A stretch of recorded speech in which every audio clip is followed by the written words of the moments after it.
Morning, everyone, and thank you for joining us this morning.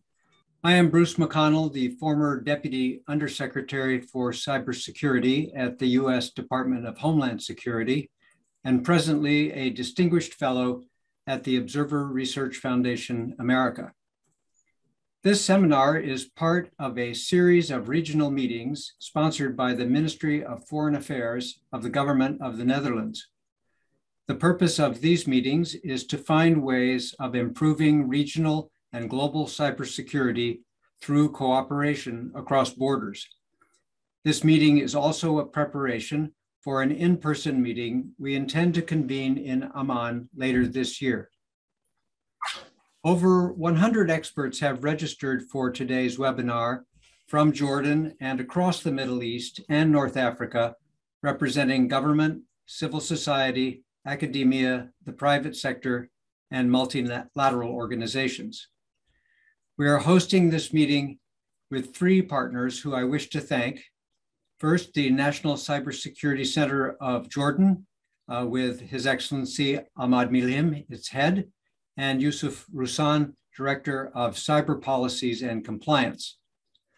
Second, the Ministry of Foreign Affairs of the Netherlands and the Embassy of the Netherlands in Amman, Her Excellency Nathalie Jaarsma, Ambassador at Large for Security, Policy, and Cyber, and the excellent teams based in The Hague and Amman.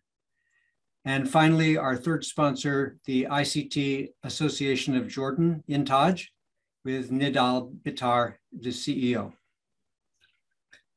Here is a brief overview of today's agenda. We will start with some opening remarks from the Jordan National Cybersecurity Center and the Dutch Ministry of Foreign Affairs. Then we will follow that with a panel discussion with our five panelists. Our topics will cover norms of responsible state behavior in cyberspace, increasing the security of critical infrastructure, and digital development and transformation. Experts from Jordan will also share insights on what has been learned from the Jordanian experience. After our five panelists, we will hear some concluding remarks from Nidal Bitar, CEO of INTAJ. This meeting is being recorded and we'll make it available online afterwards in English and in Arabic. Interpretation for this meeting is available in English and Arabic. Please use the button at the bottom of your screen to select a channel. We want this conversation to be interactive, and so bring in your views. For that, please use the question and answer, the Q&A function to submit questions at any point. We ask that you submit your questions in English, please. The chat can be also used to share links or other relevant information and resources with the group of participants. All right, now let me introduce our first speaker, Ahmad Milhim, head of the National Cybersecurity of Jordan. Your Excellency. Thank you, thank you. Good morning, everyone. I hope you can hear me very well. Yes. Your Excellencies, Ambassador at Large Nathalie Jaarsma, right? Security Policy and Cyber, Ministry of Foreign Affairs of the Netherlands, Ambassador Omar Al-Nahar, Ministry of Foreign Affairs of Jordan, Amani Al-Azzam, I think she joined us also, Secretary General of the Ministry of Energy, our Ministry of Energy, Mr. Nidal Bitar, INTAJ CEO, Distinguished Fellow also, Mr. Bruce McConnell from ORFA, and our distinguished speakers and participants.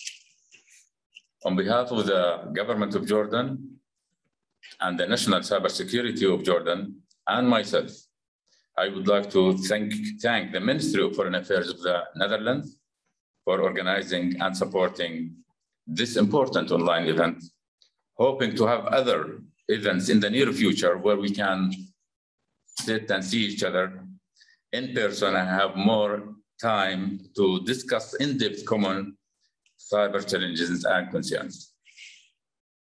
I would like also to thank ORFA, the Ministry of Foreign Affairs of Jordan, and INTAJ for the great efforts put together to arrange for this meeting. Many thanks also extends to our all regional and local participants, hoping to have a good and fruitful discussions that will help shape the future of our shared cyberspace. Just to give you a little bit about our center, the National Cybersecurity Center of Jordan was established just over a year ago.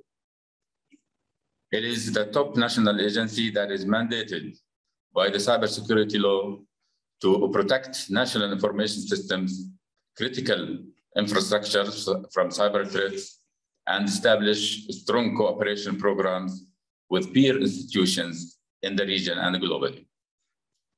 4 key strategic objectives were identified by Jordan for achieving a secure cyberspace. The first one is enhancing trust and resilience against cyber threats. The second one is understanding and disruption of hostile actions taken against Jordan.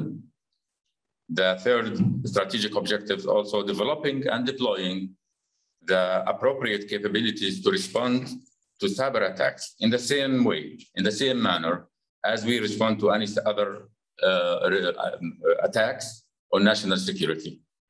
And finally, the fourth one is developing the knowledge, skills, and sustainable sovereign capabilities required to maintain robust national cybersecurity.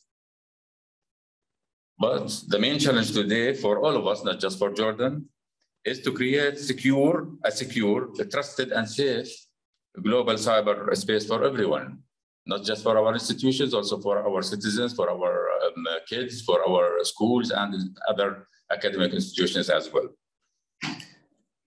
The United Nations, other regional and international organizations have been discussing norms of behavior in cyberspace for so many years now. I think the norms have been identified already from the international discussions on international platforms, but the challenge is how to implement these norms across all of the countries, across all of the globe. Okay. And only by implementing these norms, we can create a trusted cyberspace. Since cyberspace is a shared space, we believe states need to cooperate to implement the norms of behavior. We in Jordan are open for cooperation with all of other peer institutions and partners across all over the world, regionally and internationally. And we believe only by cooperation we can get to the point where we can trust the cyberspace and really have an open discussion, sincere discussions. Without this cooperation, we will never get to the point where we have a secure and trusted cyberspace. I just want to, finally, I want to thank you again for everyone here, and I'm looking forward for a productive meeting. Thank you. Thank you very much. Thank you so much. I very much appreciate those remarks. I want to note, I think that we are still having a little technical difficulty with the translation, but we will continue to proceed here. And now we get to hear from Nathalie Jaarsma, Ambassador of Large Security Policy and Cyber from the Netherlands. The floor is yours. Thank you, Bruce. Your Excellencies, distinguished panelists and participants, dear friends, thank you for joining, and thank you to Mr. Milham for his insightful opening remarks, especially on trust and making a strong case for implementation of the agreed normative framework. It gives me great pleasure to be part of this thought-provoking roundtable on the normative framework for cyberspace, critical infrastructure, and digital transformation. The Netherlands became a leading digital nation through the adoption of digital technologies early on. The open nature of our economy, well-educated workforce, and strong internet infrastructure have boosted innovation, productivity, and research. Yet, access to cyberspace is not evenly spread globally and locally. both in the Netherlands and in the Middle East and North Africa region. For instance, in the Netherlands, there are growing concerns about the fact that small enterprises lag behind, both in the adoption of digital technologies and in their awareness of cybersecurity. We have learned that a free, open and secure cyberspace requires carefully balanced interventions by all stakeholders to promote and protect human rights and avoid replicating societal inequalities. While we engage in such governance interventions to enable an equitable digital economy, there are two important elements to consider. Both elements revolve around trust. Firstly, our citizens and companies need to be able to trust the security of digital solutions they depend upon in their everyday life. They must know that their personal data and devices are not being interfered with, misused, or accumulated in an unlawful manner. This is roughly the technical side of trust.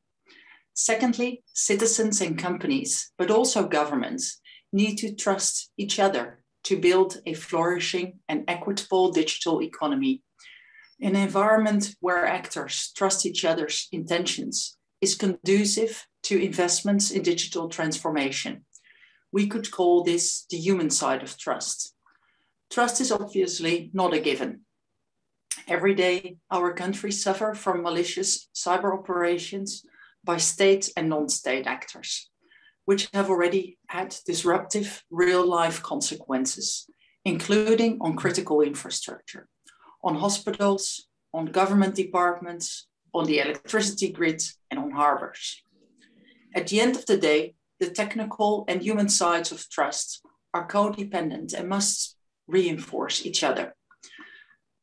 By extension, the policy community should be involved in and aware of technical processes and vice versa. It improves addressing the threats on the one hand and helps implementation of policies on the other. This underlines the necessity to have good collaboration between different departments and organizations within states and with stakeholders from academia, civil society, and private industry. In the remainder of my remarks, I will highlight three principles that contribute to building trust in cyberspace: predictability, transparency, and inclusivity. For each of these principles, I give examples of concrete actions in multilateral fora. First, predictability. Predictability can be promoted by norms and confidence-building measures, both of which are a key part of the UN normative framework for responsible state behavior in cyberspace, as elaborated by the group of governmental experts and the open-ended working group, and endorsed by the UN General Assembly. The importance of critical infrastructure is reflected in this normative framework by several dedicated norms, including a norm to refrain from intentionally damaging infrastructure and a norm to protect it. While it is up to states to determine which infrastructures or sectors it deems critical, the adopted open-ended working group and group of governmental expert reports specifically referenced three sectors: the healthcare sector, particularly amidst the current health crisis; secondly, the technical infrastructure essential to the general availability or integrity of the internet; and thirdly, electoral processes. A specific confidence-building measure that promotes predictability is the establishment of a point of contact network. In the context of the OSCE, a point of contact network was established as one of its 16 agreed confidence-building measures. It seems essential to have a list of policy and technical points of contact in all states that are part of your regional organization, but it did not exist before in the OSCE. Especially in times of crisis, such a network can such a network can provide the necessary predictability to avoid an escalation of a cyber incident, both at the regional and the global level. Secondly, transparency. Much like predictability, transparency can greatly reduce the risk of misperceptions between actors, especially in a dynamic, volatile, and fast-moving environment as cyberspace.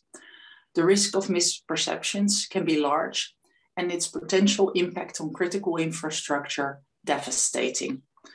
One way the Netherlands has contributed to greater transparency is by publicly sharing its interpretation of the application of international law to cyberspace. Not for ideological or theoretical reasons, but because we think that the only durable answer to the growing threats in cyberspace is a clear framework that all nations adhere to. All states have agreed that existing international law applies in cyberspace. And at this point, the Netherlands encourages all states to publish their interpretation of how it applies in cyberspace. Lastly, inclusivity. For any agreed international framework to be implemented effectively, it has to be grounded in an inclusive process.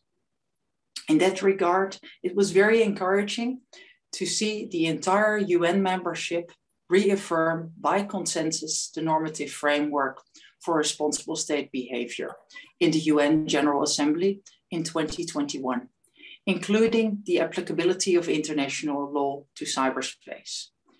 In 2021, a new iteration of the UN Open-Ended Working Group has started. The Netherlands is of the view that this new open-ended working group should be result-oriented by facilitating practical cooperation and dialogue based on the guidance of the existing framework.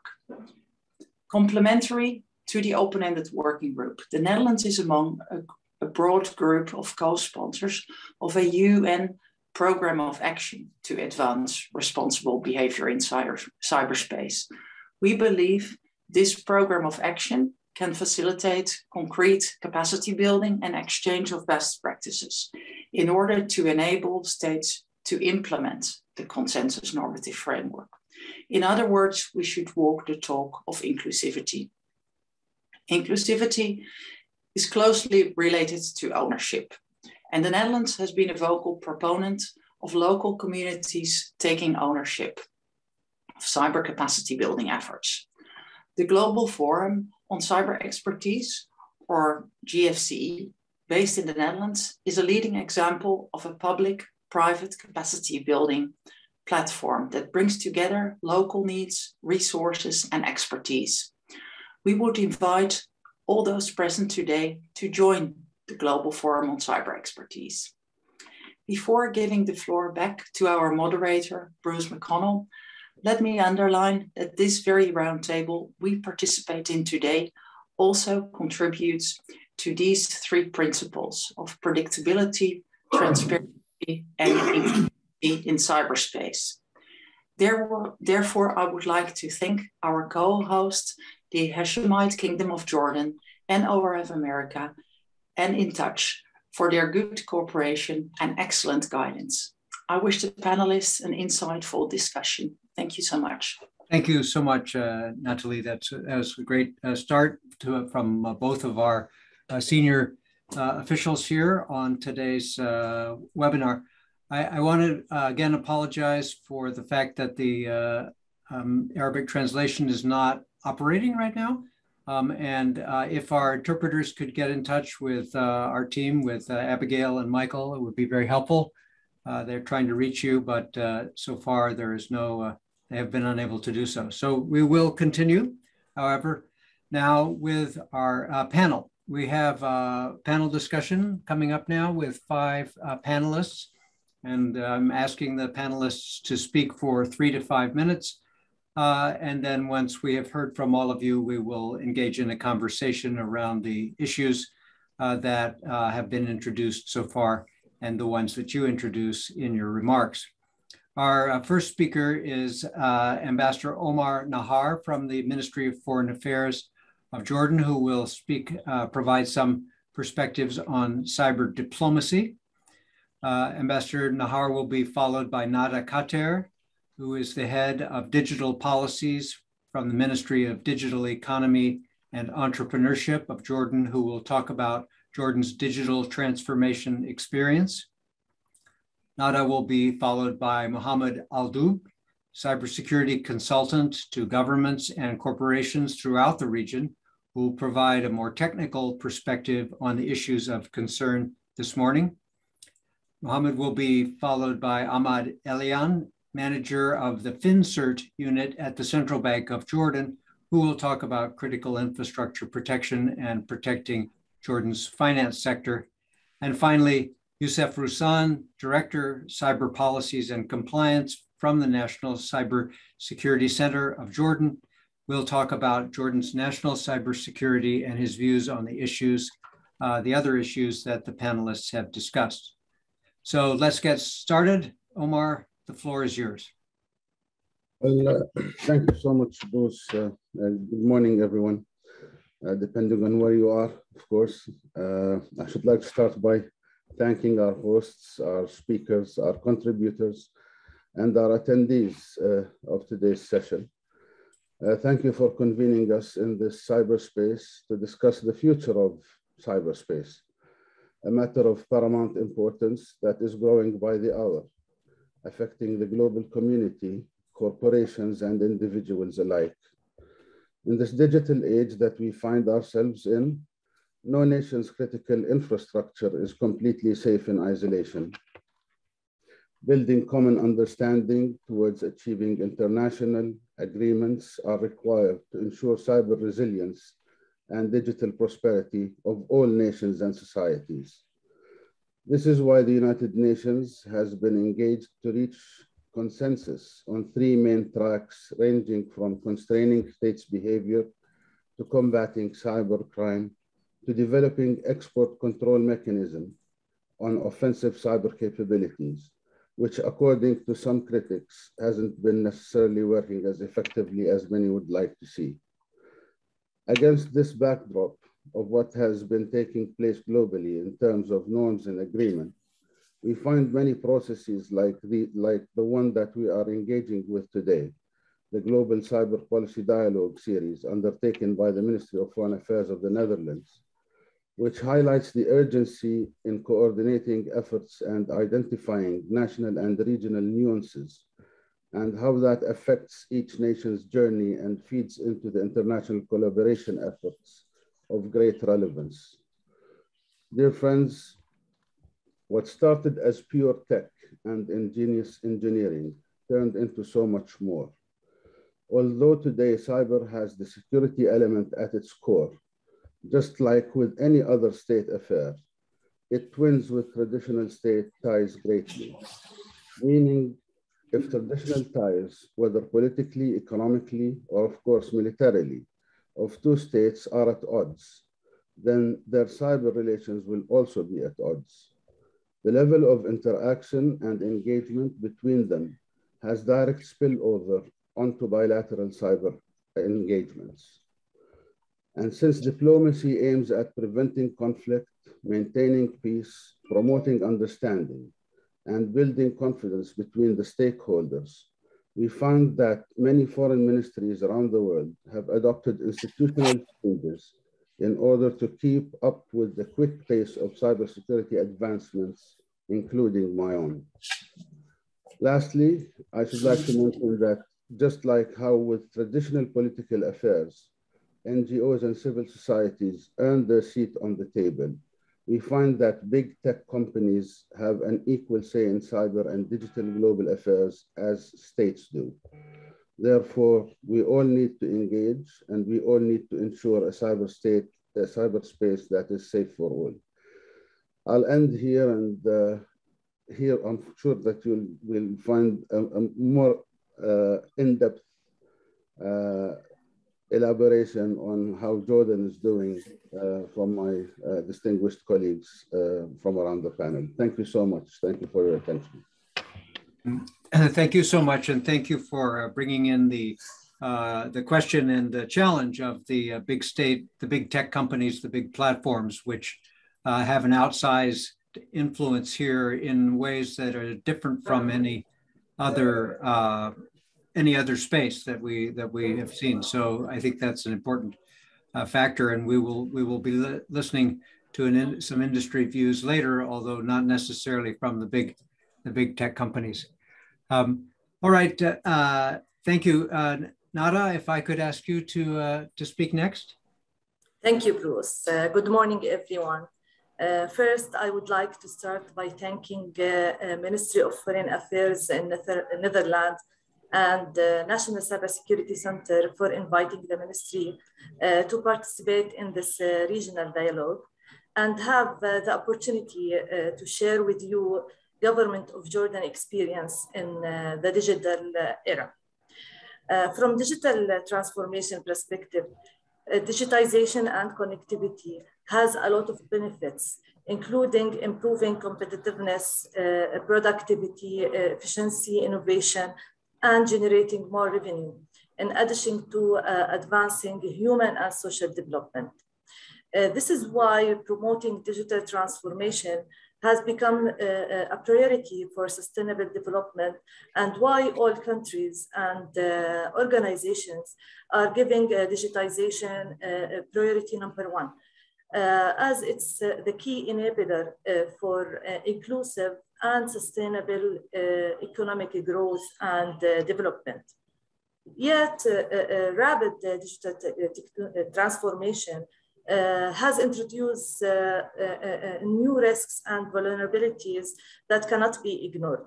Organizations and countries are becoming increasingly concerned about the misuse of digital technologies that might lead to a critical infrastructure failure or financial risk, human rights abuse, data exploitation, and other negative impacts on public health and safety. I think it's very important to recognize that digitization and resilience and cybersecurity are two sides of the same coin.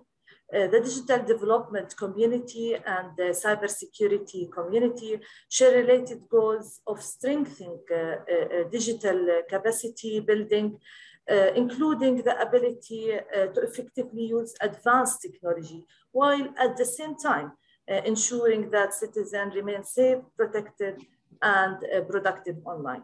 And for sure, we will discuss in more details during this discussion panel. Thank you.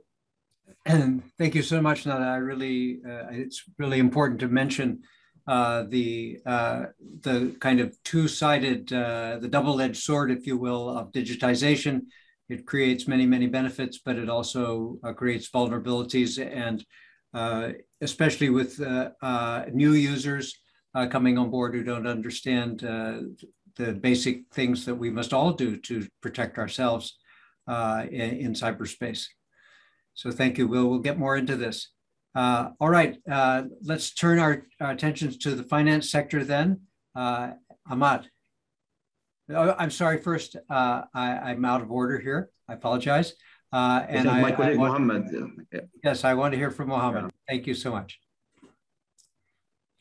Thank you very much, Bruce, for the introduction, and thank you everyone for this invitation to participate with such an esteemed panel.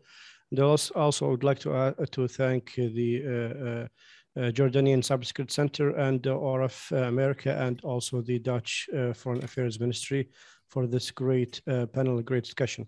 I think interestingly, especially in the GCC region, mostly in the Middle East, but especially in the GCC region, the cybersecurity, let's say, ecosystem has been largely developed, or let's say carried out by the community itself. So it was derived largely by young emerging communities in the GCC region, followed by adoption and support from countries, especially those run by an averagely younger leaders, in order to take those high individual skills to an interconnected ecosystem of cybersecurity consisting of some of the following, which I'll explain in detail. But generally, the idea, to put it in layman terms, is to take those individuals who are really good at this street football and taking them into an actual professional, let's say, environment where they can excel, where they can produce an actual industry. And that's happening actually as we speak in many GCC countries. So for example, pipelined education from very young ages in schools and universities, all the way to actually practical internship, all the way to professional training. All of this not being done by individuals who want to improve themselves only, but also at large scale, supported by the governments. In many cases, governments actually taking the cost for this expensive, let's say, line of operations. Also producing community-centered national projects that actually aim to put the community at the center. For example, we've seen bug bounty programs in the GCC, which was a few years ago would have been an impossibility. A few years ago, if you told me that a bug bounty program was going to be established in the very centralized conservative GCC, let's say area, I would have laughed at it. But actually, it has been made a reality, and that's really excellent because it puts the community in the center. So the main benefit comes for the community. More, let's say, drive and more motivation for them to improve and up the ante, up their skill levels.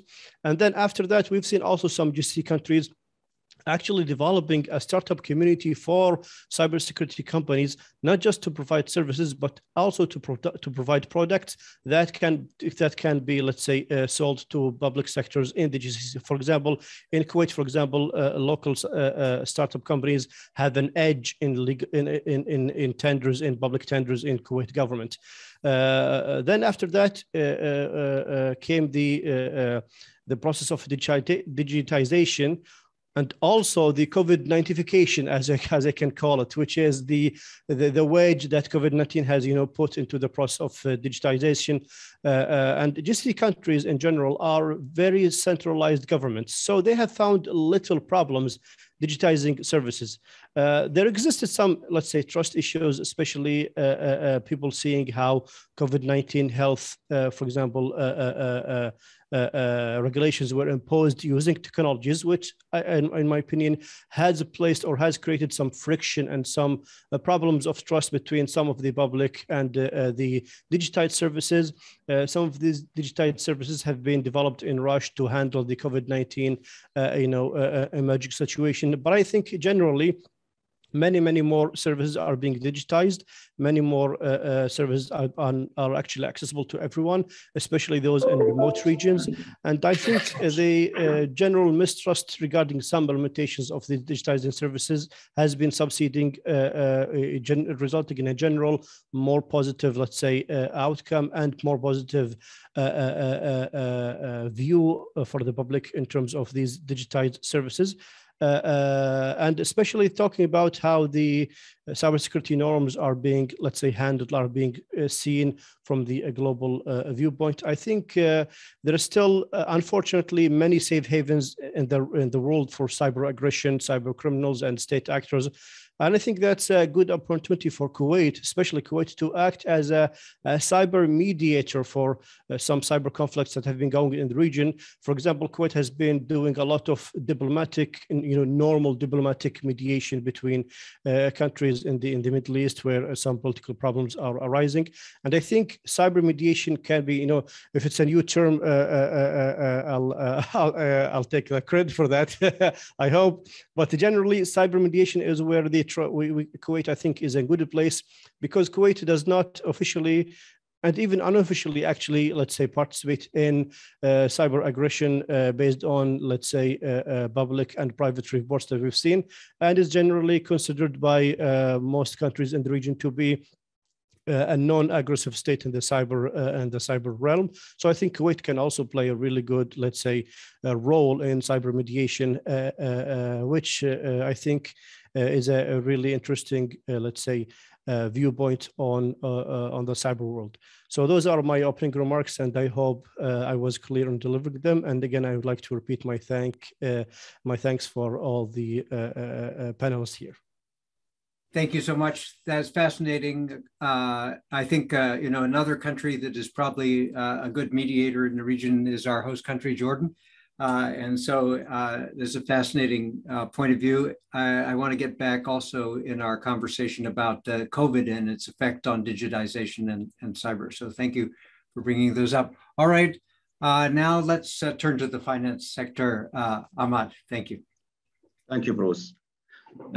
First, allow me to express my happiness for the opportunity to participate in this dialogue. In Jordan, as you know, the central bank, which is CBJ, is acting as the regulator or the competent authority within the financial sector. By this role, CBJ has mandated financial institutions to comply with a set of practices and IT governance structures that enhance resiliency to cybersecurity. This has been done through issuing instructions, guidelines, frameworks, and regular circulars, and ensuring the compliance of the regulated entities by performing a compliance check programs. But because of the rapid growth of technologies and digital communications adoption in delivering financial services to consumers, and the market disruption that resulted from fintech firms and other emerging players in the market, a window for new types of risks and threats has been opened, and the exposure to cyber risks has been widened, where the emerging cybersecurity risk is considered as a significant risk that can compromise the benefits of digital transformation. And here, CBJ started looking for going beyond compliance and review processes by allocating sectoral cybersecurity capabilities regarding people, technologies, and processes. This has been translated into establishing a CERT functionality within the sector, which is known as FinCERT during the end of 2019. The main aim behind the FinCERT is fortifying the defensive capabilities at the sectoral level. And to achieve this goal, FinCERT has launched a number of initiatives and programs in close cooperation and coordination with banks and financial institutions. One of the initiatives is developing and implementing a procedural cybersecurity framework, which is considered as a control catalog, as well as a baseline to measure the deviations in financial institution security positions in order to identify the gaps that need to be remediated or mitigated. Another initiative FinCERT is working on is developing and implementing an information sharing mechanism among CBJ regulated entities, as financial institutions share same vulnerabilities and same threat landscape. And due to the massive sectoral impact that an organizational incident may cause. Also, FinCERT is responsible for managing incident response and orchestrating the procedures when there is an incident rated as a medium or above at the sectoral level. In addition to that, and after finishing the implementation of the framework, FinCERT will work on implementing a control assessment project to assess the effectiveness and efficiency of the implemented controls. This project will be guided by international practices like UK, CBEST, and Cyber EU frameworks. Finally, we do not overlook the importance of training and awareness for people, either cybersecurity specialists or business users who work in the sector, or even the clients that consume the offer digitized financial services. Training programs and awareness campaigns are periodically held in coordination with the Association of Banks in Jordan. And those programs are customized to target different segments of the sector employees. Back to you, Bros. Thank you.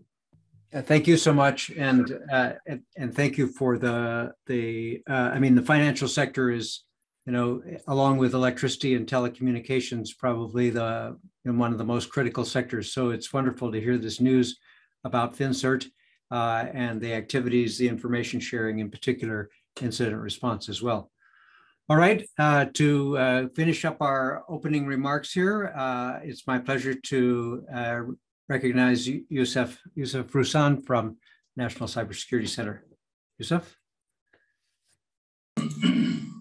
Thank you, Bruce. Ladies and gentlemen, I would like to thank this event supporters and organizers for the exceptional efforts they did during the last months to make this event successful and to help Jordan and MENA countries to build their and enhancing their national capacity and cybersecurity. Jordan was one of the countries that early realized the importance of cybersecurity and its impact on the national security. Jordan in 2008 published the first National Information Assurance and Cybersecurity Policy. In 2012, Jordan published the National Information Assurance and Cybersecurity Strategy. In 2018, Jordan reviewed and published the new Cybersecurity National Strategy and policies. In 2019, Jordan published the Cybersecurity Law number 16. And in January 2021, Jordan National Cybersecurity Center was established by the cybersecurity law, and it was mandated to lead the national cyber efforts and to be the single focal point and responsible entity for all national cyber regards. Jordan operates in an unrest cyber security environment in common with other global and regional countries. This environment is full of state-sponsored, terrorist and criminal organizations threats. The greatest threat that Jordan faces in cyber security is the usage of cyberspace by radical and extreme organizations as an outlet to spread their word and ideology and recruit supporters. This landscape highlighted the need for an integrated, coordinated, and consistent approach for managing national cybersecurity threats. Our 4 national strategic objectives set out aims for achieving a cyber-secure Jordan and describe how we will go about achieving them. The first objective is to protect Jordan through publishing policies, establishing an appropriate governance structure, and to establish a cybersecurity awareness and capacity building programs. The second objective, to detect through evolving existing cyber threat intelligence capability, understanding the nation's cyberspace adversaries and their methods, ensuring security defenses remain current and effective. The third objective is to respond through having well-defined and tested incident management processes, capabilities, and mitigation activities, minimizing and containing the impacts of cybersecurity incidents, restoring essential services, and using root cause analysis and forensics tools post-incident to drive improvements. The fourth objective is to evolve through creation of National Cyber Academy, enacting the legislation and regulation needed to establish and operate national cybersecurity, to develop sustainable sovereign capabilities, and establishing appropriate and robust national, regional, and international communication channels. To achieve the national strategic objectives, Jordan adopted the following priorities to bring a new unified approach to how government and businesses deal with cybersecurity. These priorities dictate the activity that Jordan engages in over the life of the strategy. Publication and implementation of national cybersecurity standards and policies, building an international information security cooperation program, building security awareness and capacity building program, building a critical national infrastructure protection program, building national computer emergency response teams, and legal and regulation reform. I want to give insights on the vision, mission, and responsibilities of the National Cybersecurity Center. Our vision, Jordan's cyberspace is confident, secure, and resilient to cyber threats. Our mission, building, developing, and organizing an effective national cybersecurity to protect Jordan from cyber threats and comforting them efficiently and effectively to ensure the sustainability of work, maintains national security, and enhances the confidence in the Jordan's cyberspace. National cybersecurity responsibilities regarding cybersecurity, the national level main duties, expansive mandate to craft, execute, and enforce cyber strategies, policies, and standards, monitoring their implementation, and setting plans and programs for their implementation.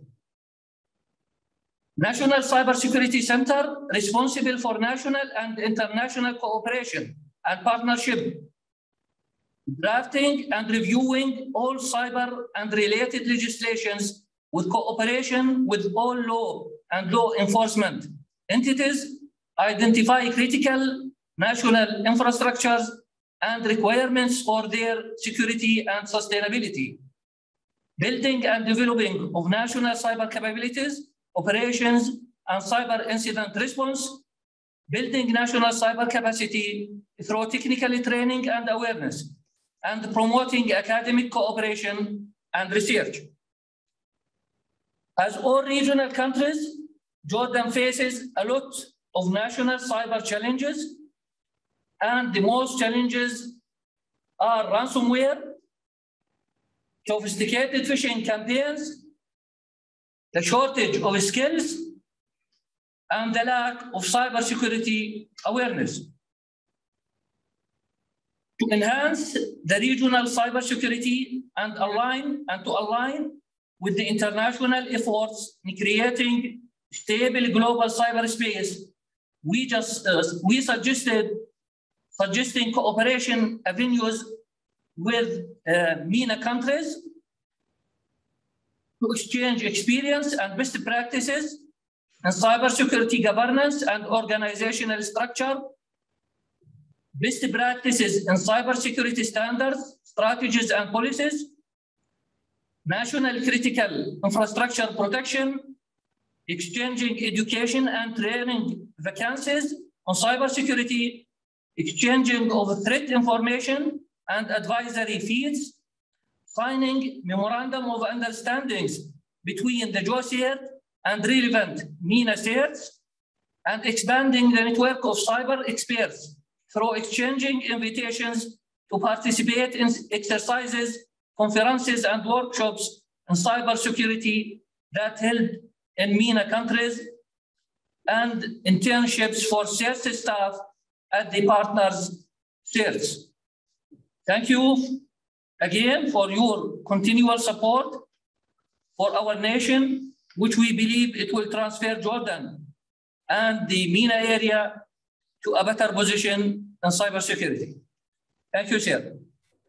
Thank you so much, Ahmad, for those perspectives and your description of the both the coordinating role that you play, as well as the threat from radical and extreme organizations. So I want to try to pull those things together to start with, and perhaps talk a little bit about cooperation in the region. You mentioned that you are connecting up with the other CERTs in the MENA region, and as Ambassador Yarshma said, the points of contact and the connectivity among countries is a critical confidence building measure.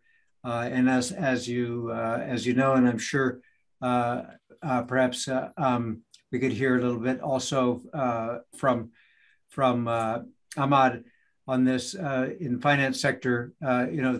This idea of cooperating across borders. What has been your experience so far in that area, Yusuf, and also Ahmad? Yes, actually, for FirstCert, we are arranging some, let's say, coordination with FS ISAC, which is the financial service ISAC based in the United States, and we are in the process to participate with FIRST, which is a big umbrella for let's say, international CERT teams. Yeah, in addition to that, we have some communications, let's say, with peering CERT teams in the region. Right. That's in a nutshell, yeah. Right, good. Thank you so much. Thank you so much. Yusuf, do you want to say anything more about the CERT-to-CERT cooperation that you are trying to establish there in the region? Yes, sir. As I told you in my brief, the National Cybersecurity Center is newly established in January 2021. So we started building and networking and building cooperation with national CERTs. But till now, we are setting the floor to building cooperation with the regional CERTs and international CERTs. Great. Thank you so much. Nathalie or Omar, do you have any perspectives on this kind of predictability, transparency aspect of this cross-border cooperation? Yeah, certainly. I'm happy to comment. I think it's fantastic that you're looking at the first network. From what my experience is with our own National Cybersecurity Center, that is the network that is sort of the most trusted, the closest relationships. And what I find interesting when we talk about, on the one hand, point of contacts in the OSCE region, and on the other hand, the first network within our National Cybersecurity Center, they don't really make a difference sort of where the request comes from. So, I mean, they are basically point of contact for technical issues for every country. But of course, it helps enormously when you have gone through certain challenges together and you meet each other regularly. So in the first network, I think that has already been established. And I think with the point of contact network in the OSCE, we're building that kind of trust, but that is really work in progress. And so the OSCE is facilitating these kind of meetings, both at the technical level as well as at the policy level. And I think that helps in our region. And of course, I would like to encourage everyone in this call to see sort of what kind of formats are already there that could actually create that kind of platform to have these policy discussions. And like, for example, like the technical network can, like points of contacts, obviously talk about like the technical challenges, the tools, the approaches that they have, the procedures. I'm more involved in the policy side. And there, of course, we also discuss more sort of how do we look at the norms, how can we implement those, what are the practical steps that we take, and how can we learn from each other. And so, yeah, I guess like these point of contacts networks are very relevant. Thank you. Thank you. Omar, please. Yeah, thank you so much. I actually fully agree with what Nathalie is saying, and in all honesty, transparency is definitely needed to take us forward. The cyberspace is relatively, it is a common space, but it is relatively new to everybody. It's a new space. It requires a lot of work. It requires a lot of dedication on behalf of us all. We need to pull our resources together. We need to engage with each other in order to make sure that people are fully aware of what's happening in their own backyard and in everybody else's neighborhoods as well, because the world is interconnected today as it has never been before.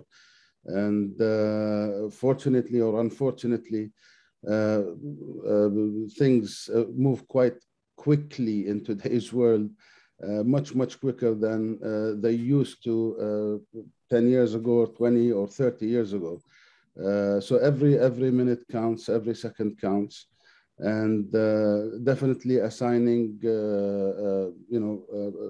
points of contacts and whereby people can access people to start with in a speedy manner is important. Discussions on on policy issues, on technical issues are equally important, in all honesty. So thank you so much for that, Natalie, and thank you again, Bruce, for your question. Thank you. Mohammed, do you get around the region quite a bit? Do you have any perspectives on this conversation about operational collaboration and cooperation? That's an interesting question.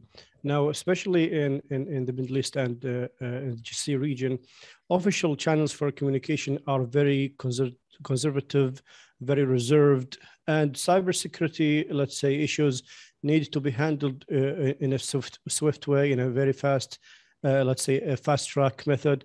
So interestingly, what's been going on currently in the GCC region is that when there are some cybersecurity threats that are ongoing and are emerging, let's say a trusted network of people, people of high confidence, high trust, high accountability, use their own personal status to communicate with other people in other countries, sometimes through normal, let's say, personal messaging methods, like even like WhatsApp, for example. So people exchange those threats in this fast track where they don't have to wait for the long wait official method that needs to be analyzed, redacted, taken on the record. So obviously, especially when you have data that needs to be de-anonymized, for example, some malware samples, some threat samples, some threat indicators, that cannot be easily shared without prior de-anonymization of the data inside it, without prior analysis. And this takes time, and that time could be best spent actually countering those issues. So what happens is that we have this, let's say, a circle of trusted individuals who are very, very well known in their own countries to be trustworthy and who are capable of interacting with certain, let's say, stakeholders inside their countries and with other stakeholders in other countries.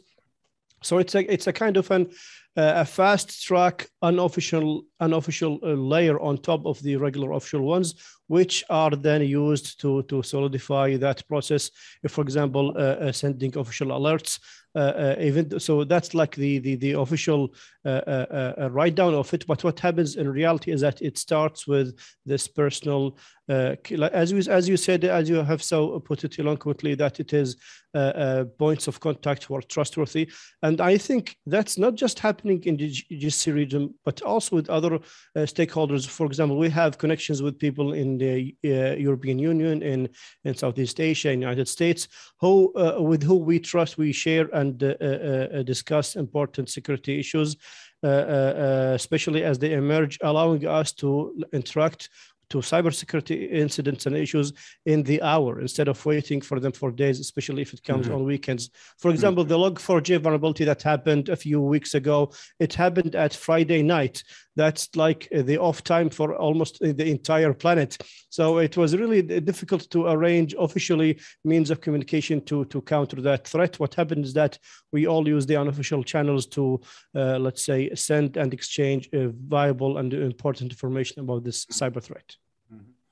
Yeah, no, thank you for that. I mean, I think that's very, very real report. Certainly when I was at the Homeland Security, it's the same thing. You get stuff done by the informal networks, but then you have to keep it linked up with the formal networks in order to make sure everything is aligned.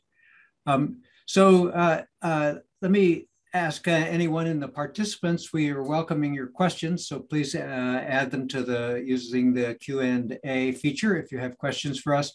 I want to turn now into a different area, which is this question about digital transformation and the point, in fact, Mohammed, that you made about how COVID has gotten all of us. I mean, here we are right now using this technology today to have this conversation. Many, many benefits, but also some new vulnerabilities. And so, Nada, I was wondering if I could ask you to elaborate on that point a little bit that you raised in your opening remarks. Thank you, Bruce. Actually, for sure, the rapid growth of the internet and digital technology present significant opportunities for Jordan and all countries, both nationally and internationally. The digital world support prosperity agenda through social mobility and inclusion, access to service and education, in addition to job creation, wealth, economic growth, and investment. However, as information society with critical e-services cannot exist without effective cybersecurity.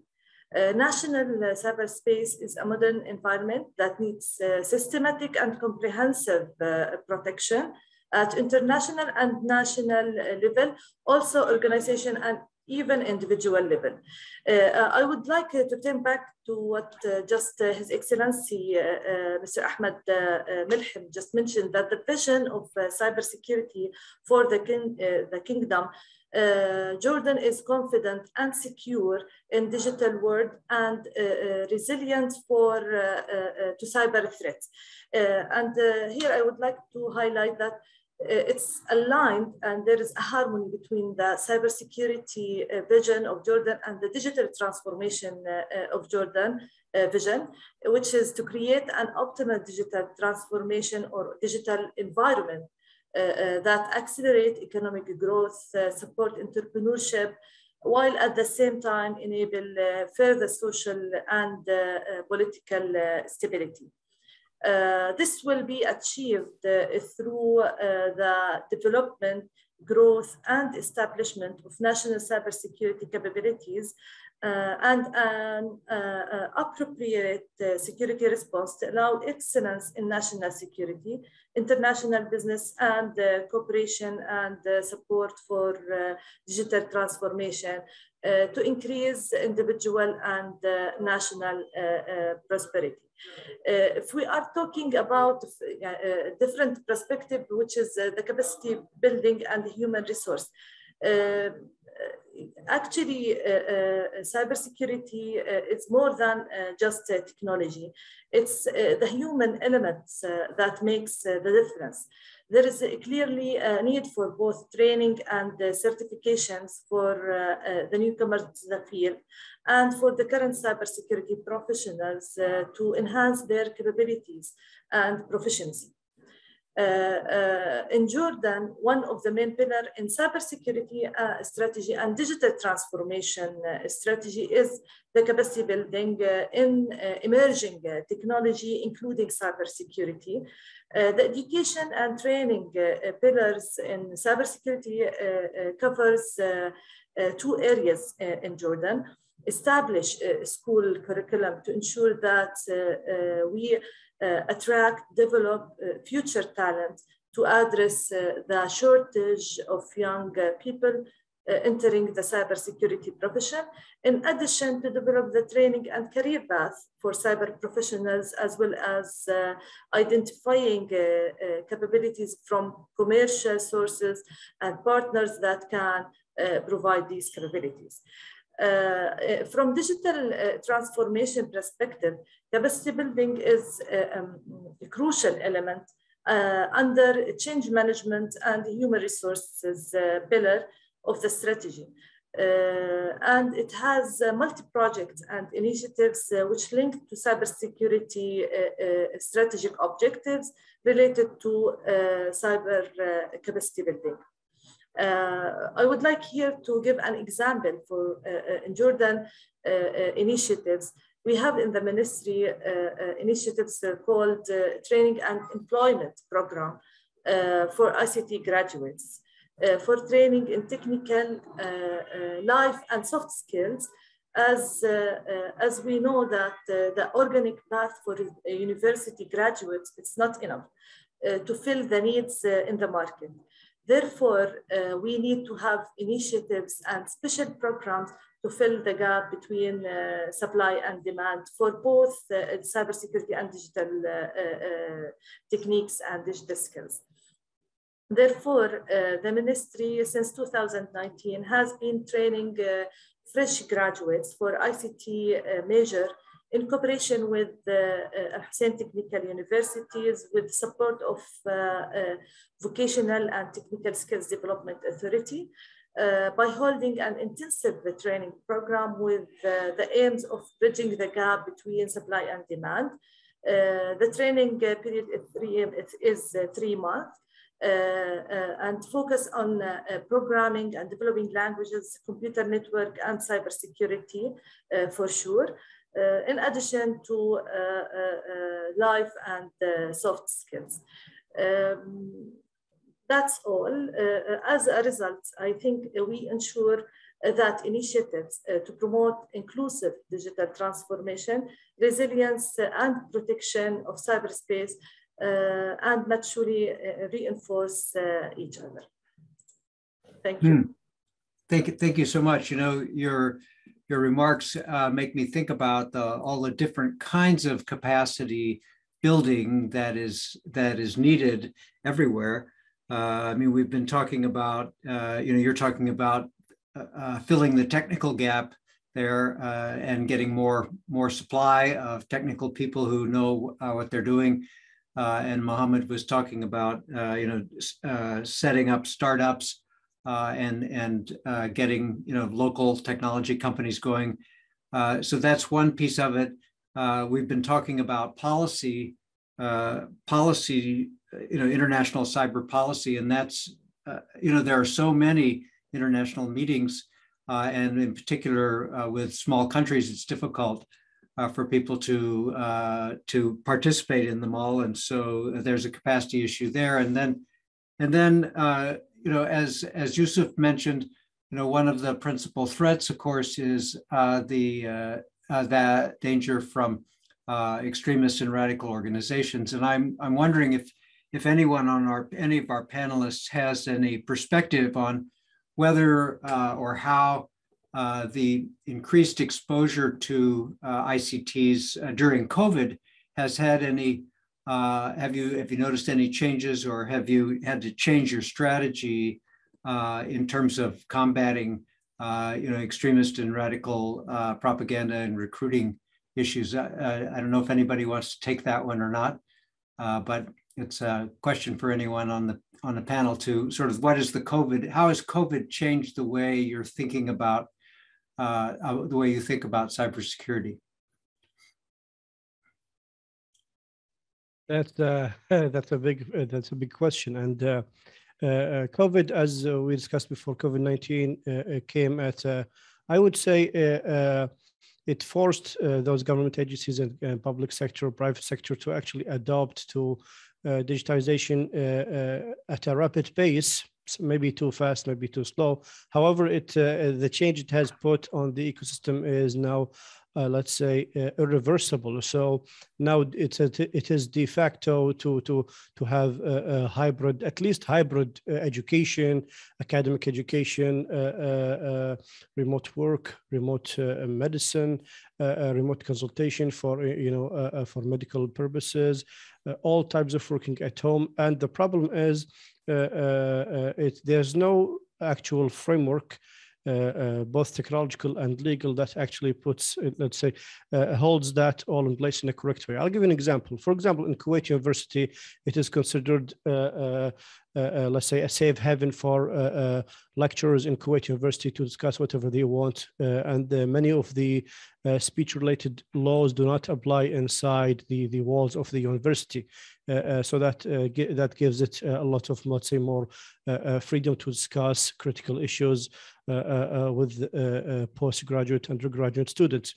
The same is difficult to apply in the digital realm, especially when such lectures could be broadcast to the entire, let's say, internet, the entire country, outside of the physical walls of the place. So that's kind of, that's one of the issues that the academic sector here in Kuwait has been discussing heavily. The same applies for other aspects, recording, for example, laws that, let's say, determine whether you can record calls. Does that apply to online calls that we are having, online meetings? So I think the legal aspect, it's normally always, let's say, lagging behind, but now it's even more so because of the fast pace of adoption to COVID-19. And interestingly, what needs to be adopted by government is that whatever you put in place for COVID-19, it should also be, analyzed heavily after COVID-19 is receding. For example, in Kuwait, they have started to, let's say, actually turn off some of the COVID-19 related apps that were used to control travel during COVID-19. That's a good thing. You should be willing to, take things down if you are also willing to put them up if they don't serve the purpose anymore, especially for scrubbing of data related to what we call the location, let's say tracing for patients, tracing for locations, so that this data doesn't get used by, let's say, for reasons other than the medical reasons, because doing so could, put a really bad idea or view of mistrust for the public towards those digitized services. And that's the challenge for the, let's say, centralized governments in the region, where they have to really play the trade-offs very well between the usual way of doing things and the current, let's say, state of affairs with the over-digitized and the overabundance of data available to them. Thank you. Thank you so much for that. Other perspectives on this this question of COVID and threats? Ahmad, how has this played out in your industry? What's changed for you since from a FinCERT standpoint? Yes, actually, a lot of services during the pandemic has been digitized, and also on the other hand, a lot of employees started working remotely, and mainly these two pillars make us to pay more attention on how to secure the remote access for employees and the access of clients to the digitized services. I think also we went through some sort of quick threat modeling process to identify rapidly where are the potential entry points and where are the potential exit points if there is an attack happen. Yeah. Well, no, and we translated those outcomes in some sort of circulars, some sort of, let's say, procedures that have been published in the industry. Yeah, no, I think everybody is working with the how you deal with remote access, and people are using their own equipment, which may not be as secure as the company or issued equipment and this kind of thing. So it's a big problem. Okay, well, before I turn the floor over to Nidal, I want to offer any of our panelists a last word. Who hasn't spoken recently, Omar or folks at the of our hosts, either the Dutch Ministry of Foreign Affairs or the National Cybersecurity Center. Any last remarks here before I ask Nidal to finish up? Omar. Thank you so much again for this opportunity, and again I reiterate that hopefully COVID, we're giving COVID a run for its money. Hopefully by this summer it'll be behind us. Fingers crossed. And we will see each other in person, and hopefully back to normal in no time. Things that we really need to be aware of is that the future generations are more tech savvy than our generations. Therefore, that we really need to pay attention to that and put it into perspective as to what will be the future, their future, our future, like with such people. Therefore, we really need to make sure that that we create a culture that is acceptable for everybody, and that is in line with our own humanity before things blow out of proportion and before, God forbid, extremism and radicalization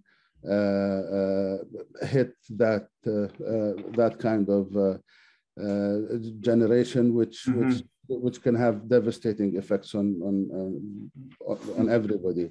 And again, I reiterate what Natalie said about trust. It's very important.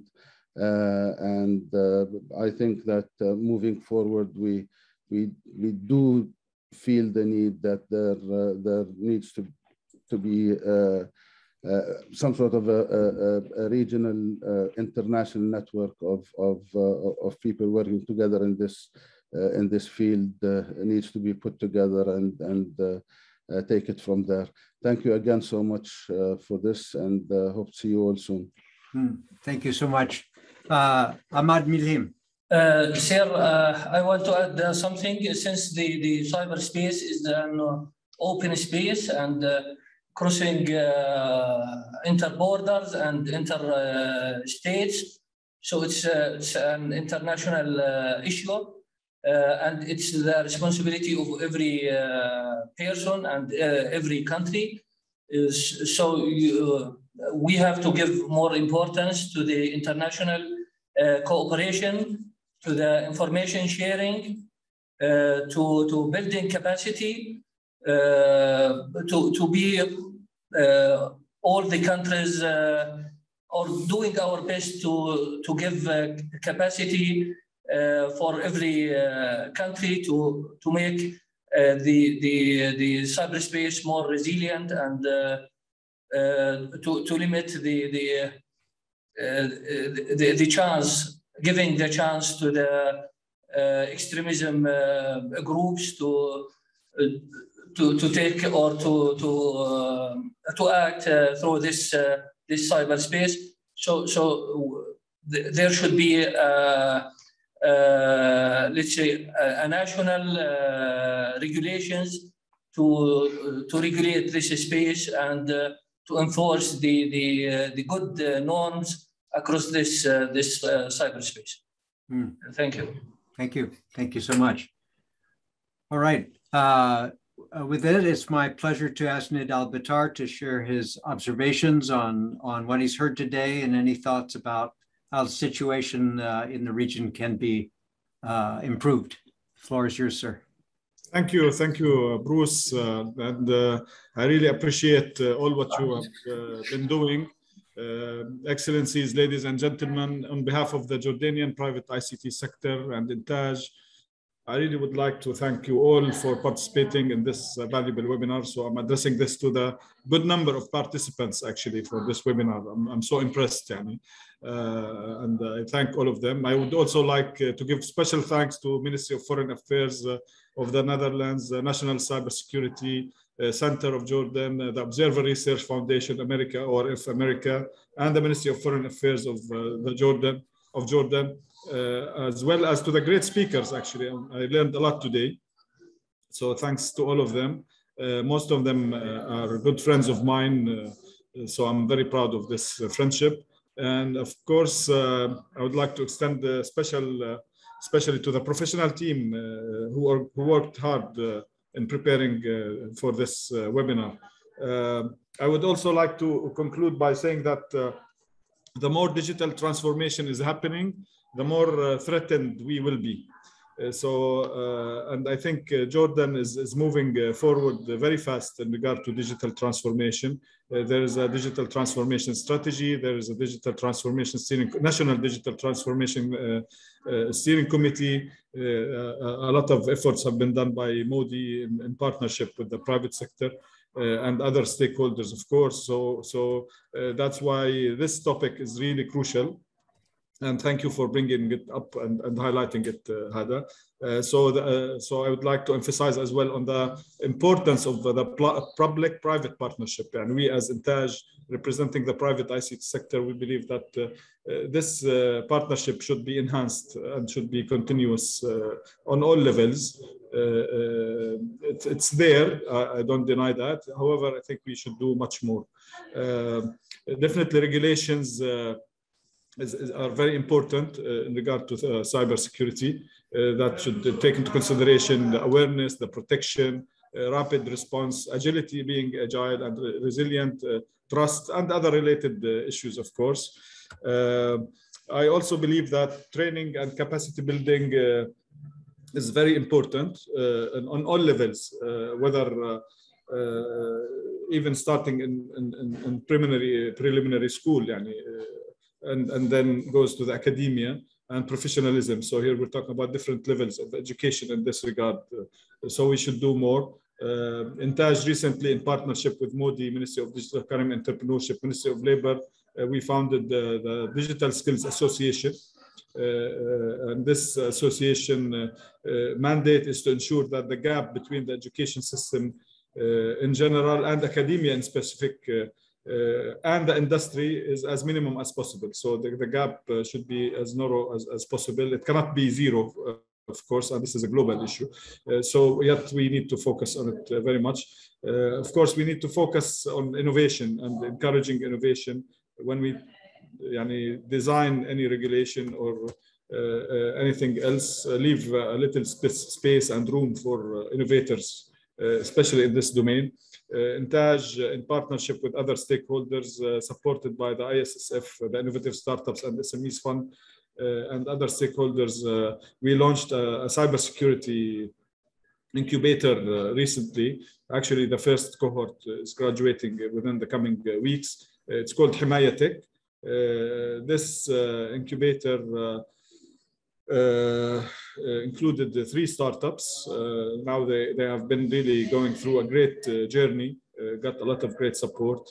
We are, as Intaj and the other partners, are supporting them big time to be investable and to access new markets. We'd love to see more engagement by the public sector with our partners, National Cybersecurity Center and others engaged in this incubator.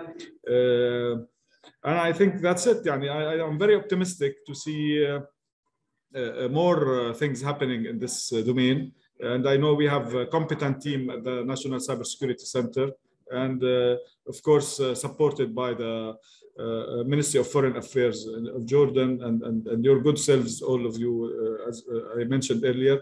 Definitely, I think it will be a great opportunity to learn from the Central Bank of Jordan. They have been doing an amazing job because during the past years in this domain. So again, the more dialogue, the more discussions, the more collaboration, the better results we will get. Thank you, Bruce, and really appreciate all your efforts. Thank you so much, Nidal. Great observations. Natalie, I saw you had your hand up. Do you have a point you wanted to make? Yeah, I just wanted to add some or echo what some other speakers said about the first of all, that I'm also looking forward to meeting everyone in person and having this discussion not on screen, but with this real 3-dimensional approach where we can really build relations and trust. But I heard many people talk about learning from one another and sort of sharing resources, sharing insights. And I think somebody in the call already put the link to the Global Forum on Cyber Expertise in the chat. And I would like to point out that the CIBL platform of the Global Forum on Cyber Expertise is very, very rich in terms of all sorts of resources that one can think of, ideas around legislation, technical approaches. So please have a look. Also consider whether you should get involved in the Global Forum on Cyber Expertise. And it is a true multi-stakeholder platform. And I would also like to stress that since I'm a government official and I know how governments tend to think, we tend to think in terms of regulations. And I think regulating is good, but we need to realize that the internet, the majority of the internet is owned by the private sector. So this multi-stakeholder approach is essential. So when we think about legislation, this inclusive process of engaging with the multi-stakeholders is crucial. And of course, then the government needs to take its responsibility in terms of what kind of values do you want to see reflected also in your internet, in the internet community? So what kind of legislation do you really need? So don't overregulate, that's my message as a government representative, but see how regulations can reinforce economic prosperity and make the internet, the cyber world safe and secure. Multi-stakeholderism, basically.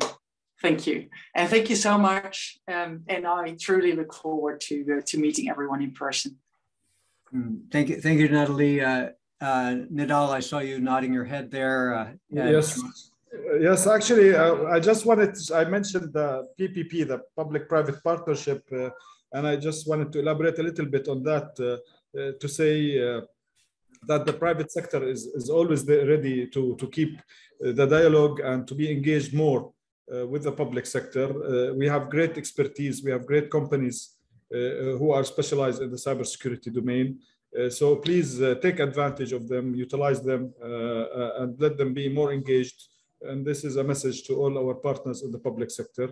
I know that Modi is doing a great job with us, national cybersecurity and others, as I mentioned, but I think we need to find a mechanism to engage the private sector companies who are specialized in the cybersecurity more, whether even in the regulation process, not just in the technical issues. And don't just look at the private sector as a technical provider, look at them as also business partners and even things related to regulations.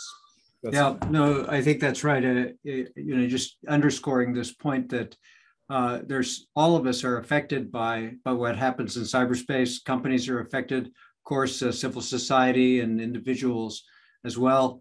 And so we have to work together, each bringing our own skills and concerns to the table. All right, well, I want to wrap it up and respect everybody's time. Thank you to all of our excellent panelists and speakers. Thank you also to the ORF America team for pulling this off, and to our hardworking translators who have been busily changing horses here. So we really appreciate that. Again, thank you all for coming. And this, as I said, will be posted on the ORF America website in both languages as soon as we get that done. And we will also send those links out to all the registered participants along with a summary of the meeting. So thank you very much, and we look forward to seeing you soon, hopefully later this year, inshallah.